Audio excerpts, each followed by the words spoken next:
Past perfect continuous tense के बारे में पढ़ेंगे। दोस्तों इससे पहले पढ़ाए गए सारे टेंसों की जो लिंक है आपको डिस्क्रिप्शन बॉक्स में मिल जाएगी, वहां से आप वीडियो देख करके सारे टेंसों को पढ़ सकते हैं। तो दोस्तों आज हम पास्ट परफेक्ट कंटिन्यूअस टेंस की बात करेंगे। तो सबसे पहले हम इसके पहचान के बारे में देखते हैं कि इसका सिम्टम क्या होता है, कैसे हम पहचानेंगे कि कोई वाक्य पास्ट परफेक्ट कंटिन्यूअस टेंस का है। तो दोस्तों जो हिंदी के वाक्य होते हैं, हम हिंदी के वाक्यों के पीछे जाते हैं और हम वाक्यों की पहचान करते हैं। तो यहाँ आप देख रहे हैं स्पष्ट रूप से लिखा हुआ है, वाक्य के अंत में रहा था, रही थी, रहे थे, आते हैं। दोस्तों ये वाक्य के अंत में कहने के लिए होता है, लेकिन वास्तव में यह क्रिया के अंत में होता है। जैसे मैं 8 घंटे से प्रश्न हल कर रहा था। यहाँ आप देख रहे हैं प्रश्न हल कर रहा था, यानी जो क्रिया है प्रश्न हल करने की, जो ये क्रिया है जिसके अंत में रहा था आया हुआ है। वे 10 वर्ष से कानपुर में नौकरी कर रहे थे।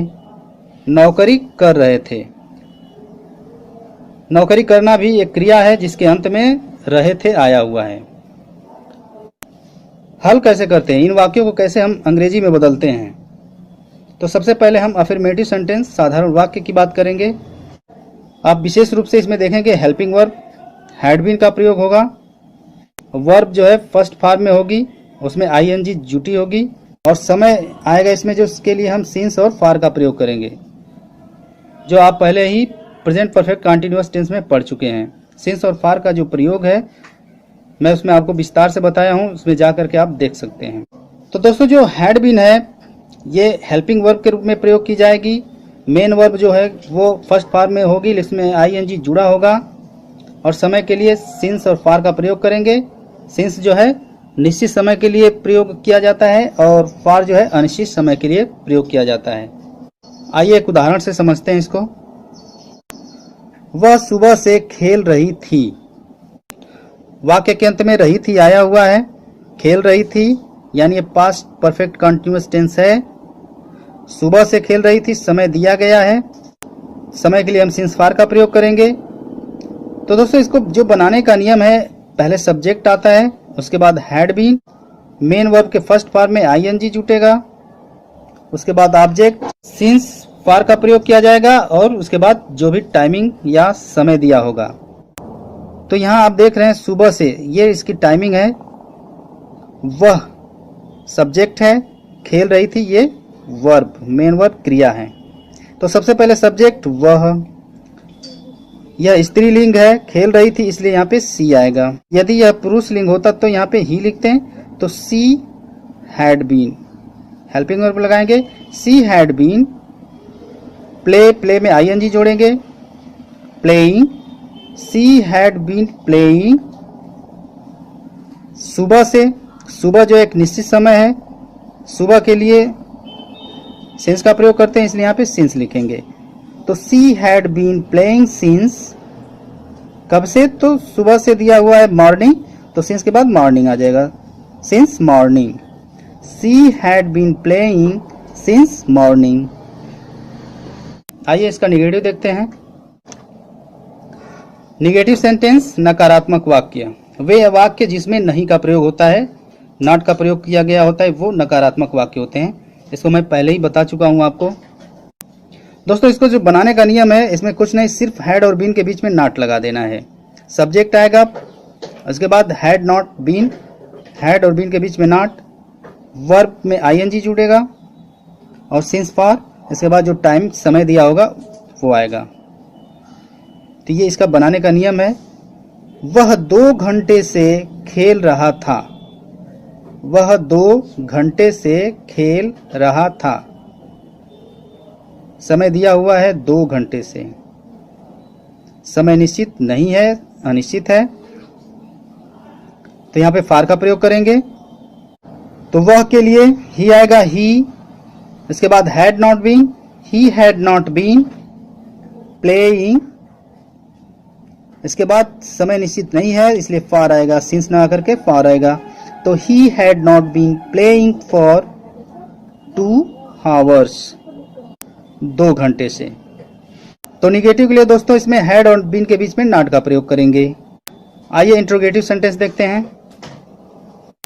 इंट्रोगेटिव सेंटेंस, प्रश्नवाचक वाक्य। दोस्तों इसको हर बार मैं बताता हूं कि ये दो प्रकार के होते हैं, फर्स्ट टाइप और सेकंड टाइप इसको कह सकते हैं। तो फर्स्ट टाइप में वे वाक्य जो प्रश्नवाचक शब्द, हिंदी के प्रश्नवाचक शब्द से शुरू होते हैं, जैसे क्या वह 4 घंटे से खेल रहा था, और इसमें इसकी पहचान होती है मार्क ऑफ इंट्रोगेशन लगा होता है, प्रश्नवाचक चिन्ह लास्ट में, चाहे हिंदी हो चाहे इंग्लिश के वाक्य हो। या इसको भी ऐसे भी पहचाना जा सकता है कि वे वाक्य जिसका उत्तर हम यस और नो में दे सकते हैं। जैसे क्या वह 4 घंटे से खेल रहा था, यस 4 घंटे से खेल रहा था, नो तो इसका उत्तर हम यस और नो में दे सकते हैं। तो इस प्रकार के जो वाक्य होते हैं उसे फर्स्ट टाइप कहते हैं, या यस और नो वाले वाक्य कह सकते हैं। तो इनको जो बनाने का नियम है दोस्तों, जब ये प्रश्नवाचक शब्द से शुरू होते हैं तो इनको हम सीधे हेल्पिंग वर्ब से बनाते हैं। सबसे पहले हैड आएगा, उसके बाद सब्जेक्ट बीन, मेन वर्ब में आईएनजी जुटेगा प्लस ऑब्जेक्ट, इसके बाद सिंस फॉर का प्रयोग करेंगे, उसके बाद जो टाइमिंग होगी, जो भी समय होगा वो लिखेंगे।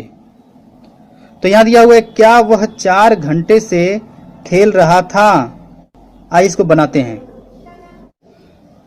तो क्या वह 4 घंटे से खेल रहा था, तो सबसे पहले क्या के लिए हम हैड लिखेंगे, हैड, उसके बाद सब्जेक्ट ही आएगा, been, had he been playing, had he been playing.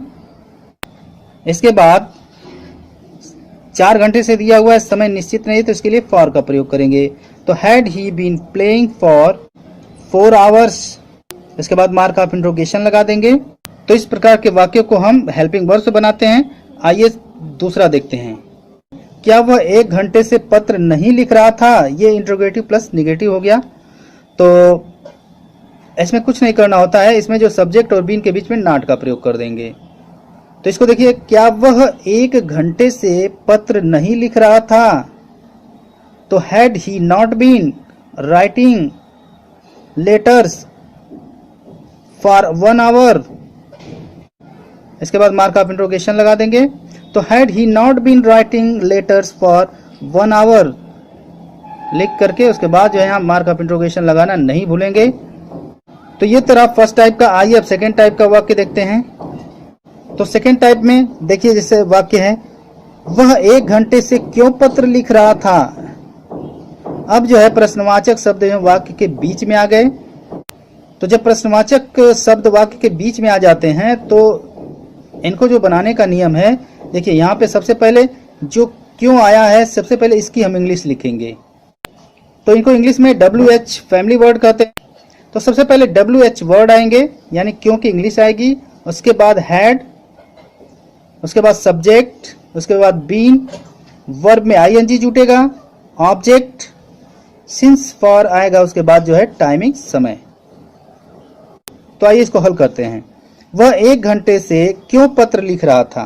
तो सबसे पहले क्यों की इंग्लिश लिखेंगे why, why had he been, यहाँ WH वर्ड यानी why, why had he been, why had he been writing, main verb में ING जुटेगा, लेटर्स, ऑब्जेक्ट हुआ, why had he been writing letters.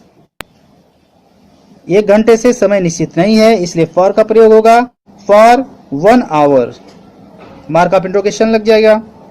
तो why had he been writing letters for 1 our.